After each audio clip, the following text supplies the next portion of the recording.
So, pinalalambot ko na yung baboy, tsaka ako magigisa mamaya. Naku mga Mars, at meron pa akong ichichika sa inyo. Matatawa kayo kay Daddy Les. Yun lang, na-chika ko lang naman sa inyo.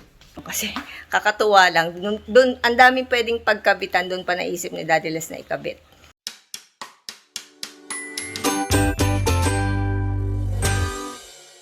Good morning mga Mars. Today is August 7 at may bagyo pa rin mga Mars. At dahil dyan, walang pasok si Kuya Dud at si Liam. So, ayan sila, walang pasok. Ako naman, mga Mars, ay magluluto ng dinuguan. Ang gagawin kong pang-asim or ang ilalagay kong pang-asim sa dinuguan ay manggang hilaw. Yan ang request ni Daddy Les kasi ang gusto niya magdala ng dinuguan sa Singapore.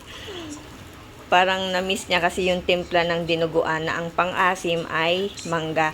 Actually, ako dito ko lang natutunan yan sa Pampanga na ang pang-asim ay mangga. Dahil di ba usually ang nilalagay na pang-asim nung iba ay suka. So, pinalalambot ko na yung baboy, tsaka ako magigisa mamaya. Tapos, ayun nga, kaya maaga akong pumunta ng palengke kanina kasi bumili ako ng dugo para dito sa ating dinuguan. And for now, wala si Daddy Les. Nasa San Fernando, Pampanga siya. Meron lang siyang inasikaso.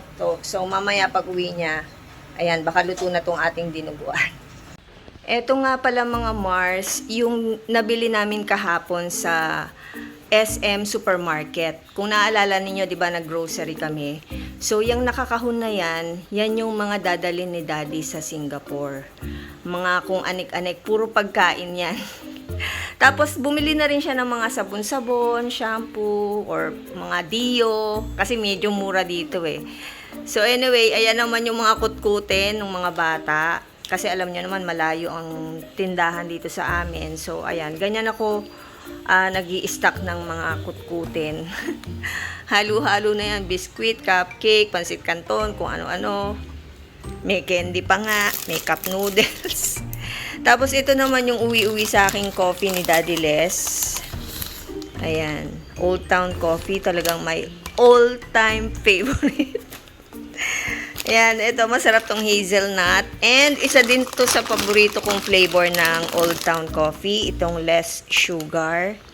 Actually, mga Mars, ang daming flavor ng Old Town. Ang dami. Natikman ko na yata halos lahat. Ayan, meron pang hindi nakabukas. Ayan lang naman ang ang bisyo ko or ang demand ko kay Daddy.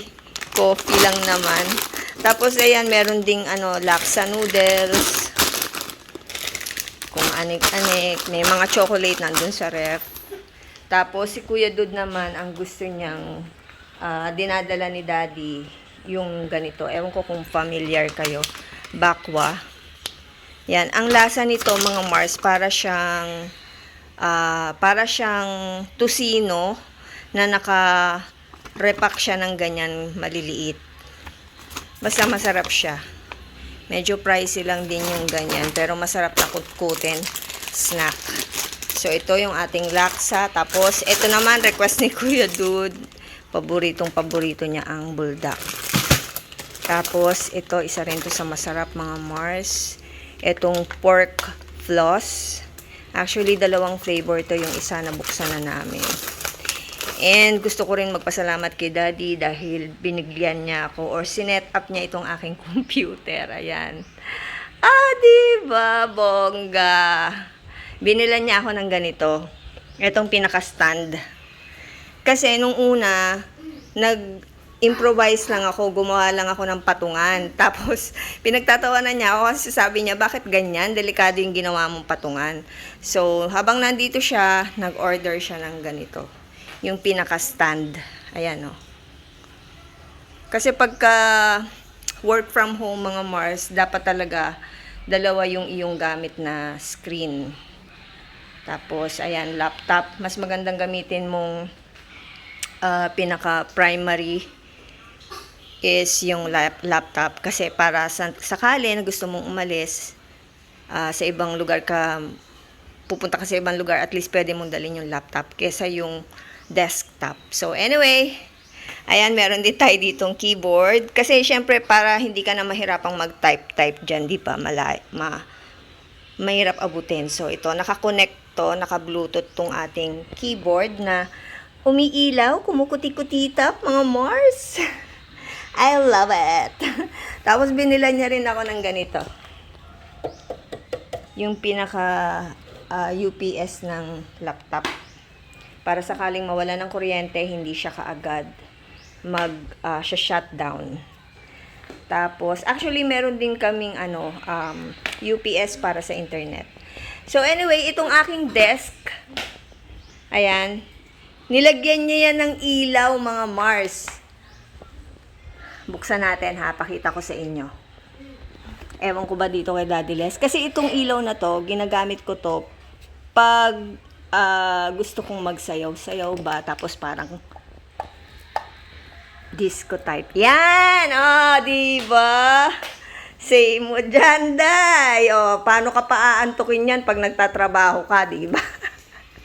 Kumukuti-kutita pang iyong table.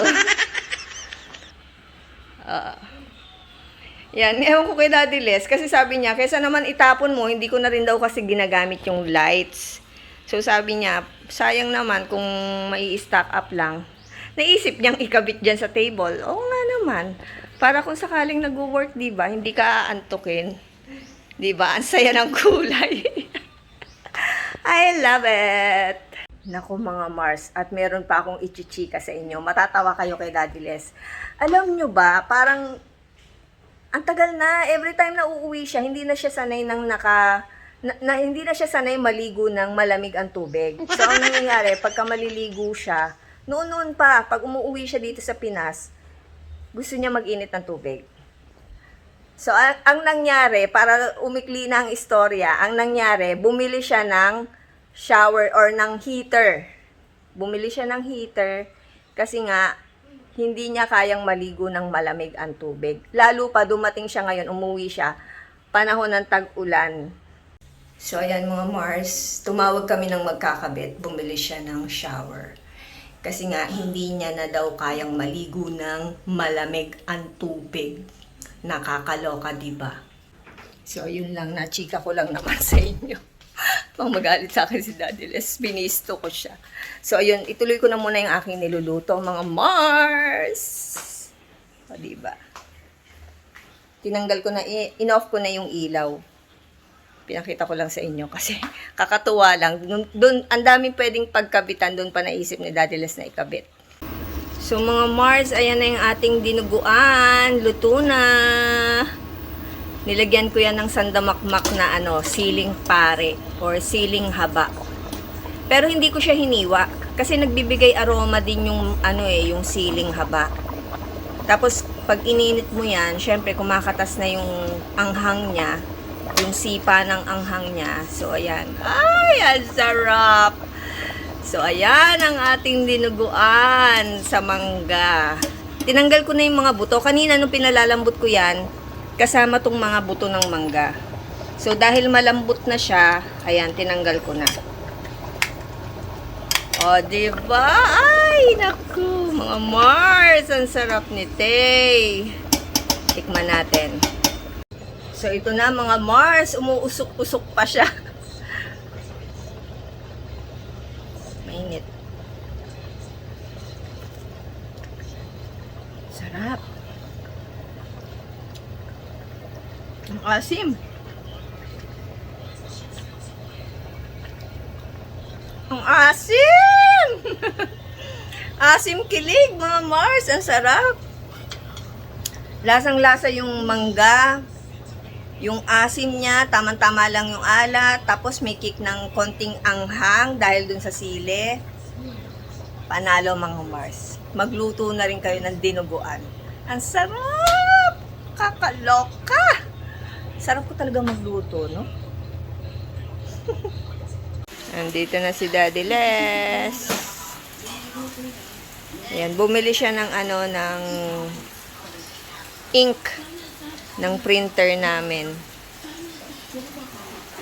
Tagal na niyang printer na yan, yung HP na yan.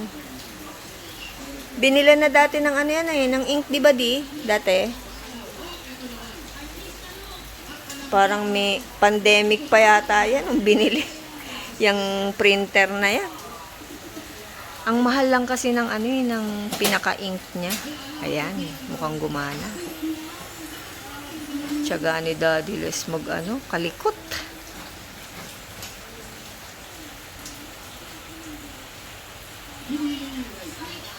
Hi, Liam. In 5 minutes, ha? Gagawin yung assignment, no? Opo. Marami kang assignment.